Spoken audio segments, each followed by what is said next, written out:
সবাইকে আন্তরিকভাবে স্বাগত।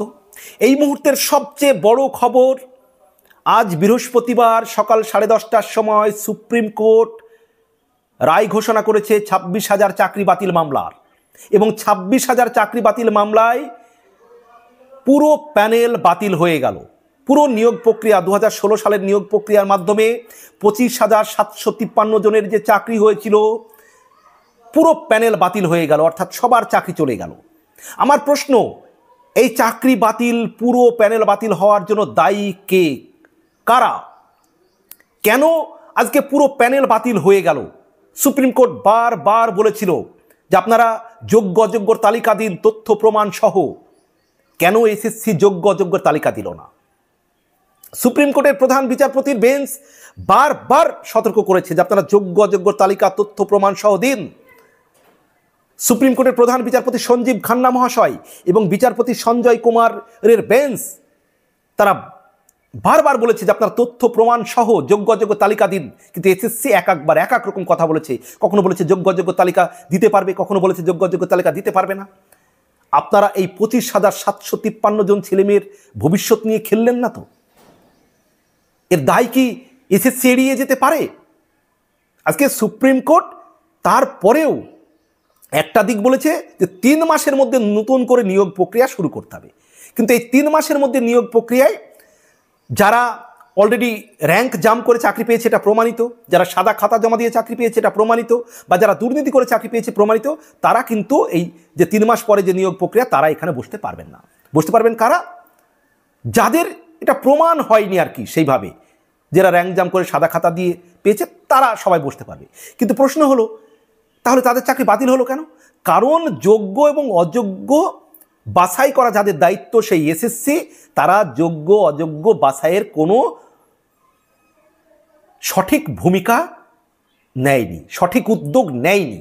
তথ্য প্রমাণ সহ যোগ্য অযোগ্যের তালিকা তারা সুপ্রিম কোর্টে পেশ করেনি।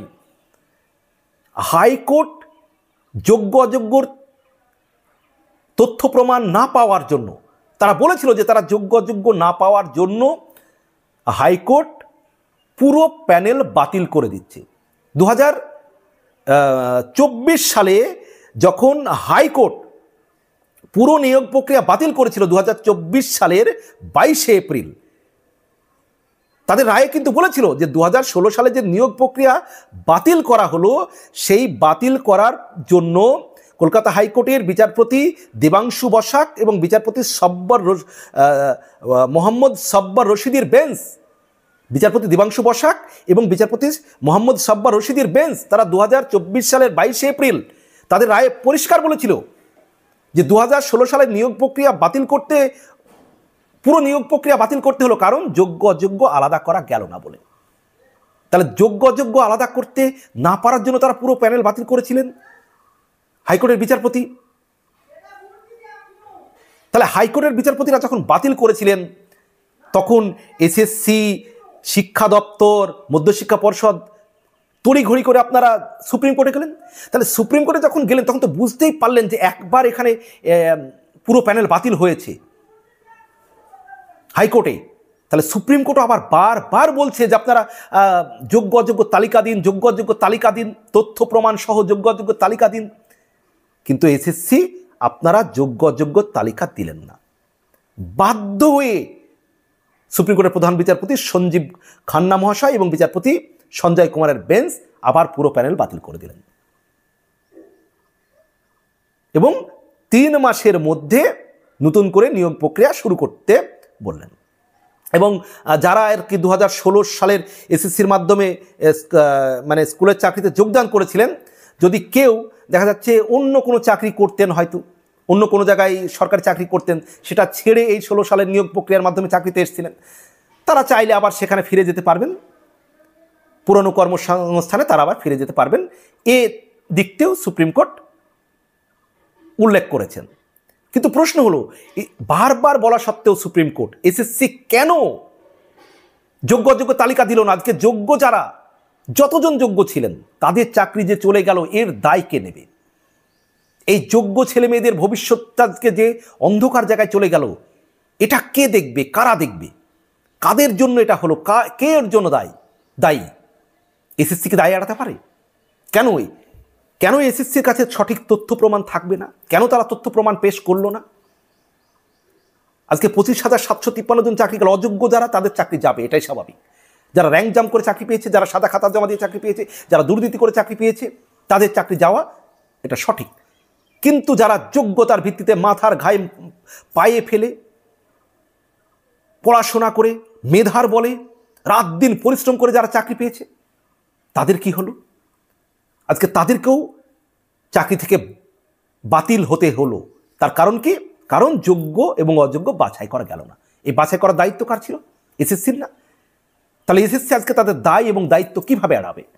এই ছেলেমেয়েগুলোর ভবিষ্যৎ আজকে নষ্ট হয়ে গেলে বা যে অন্ধকারের মুখে পড়লো, তার দায় কে নেবে? আজকে তারা ধরে নাম নতুন করে পরীক্ষায় বসতে পারবে। আচ্ছা বলুন তো, অনেকদিন ধরে যারা চাকরি করছেন যে কোনো চাকরিতে, তারা যদি নতুন করে পরীক্ষায় বসেন, আবার নতুন করে যোগ্যতার যে মান পার করতে পারবেন তো? উত্তীর্ণ হতে পারবেন তো?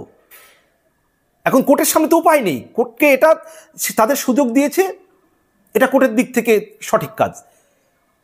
কিন্তু এই যে তাদেরকে আবার চাকরিতে বসে আবার উত্তীর্ণ হয়ে যোগ্যতা প্রমাণ করতে হবে, এটা খুব সহজ নয়।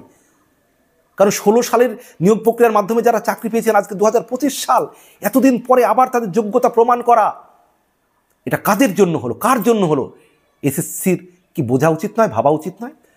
আজকে সুপ্রিম কোর্টের সামনে তো কোনো উপায় নেই, হাইকোর্টের সামনে কোনো উপায় ছিল না। কারণ এসএসসি তাদের তথ্য প্রমাণ সহ যোগ্য অযোগ্যের তালিকা দিচ্ছে না, দেয়নি সঠিকভাবে। একবার এক এক কথা বলেছে। কখনো বলেছে যোগ্য অযোগ্য তালিকা আছে, কখনো বলেছে যোগ্য অযোগ্য বাছাই করা সম্ভব নয়। কি করবে? কোর্ট দিনের পর দিন ধৈর্য ধরেছে, হাইকোর্ট দেখেছে, বুঝেছে, বাতিল করেছে। সুপ্রিম কোর্ট একের পর এক, দিনের পর দিন দেখেছে, প্রধান বিচারপতির বেঞ্চ ধৈর্য ধরেছে।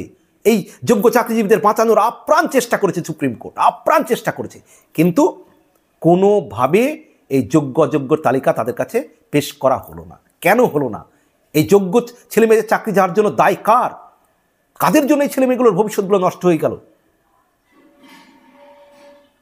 কে জবাব দেবে? তার কে জবাব দেবে এই ছেলেমেয়েগুলোর ভবিষ্যৎ নষ্ট হওয়ার জন্য? কিছু বলার নেই, কিছু বলার নেই। একটা শিক্ষা প্রতিষ্ঠান এসএসসি, যাদের এই এত বড় একটা গুরুদায়িত্ব, তারা এই কাজটাও সঠিকভাবে করতে পারেনি বা করেনি। কেন করেনি? কাদের স্বার্থে করেনি? এটাও কিন্তু বুঝতে হবে, ভেবে দেখতে হবে। কেন তারা এই ছেলেমেয়েগুলোর ভবিষ্যৎগুলো নষ্ট করলো, অনিশ্চয়তার পথে নিয়ে আসলো?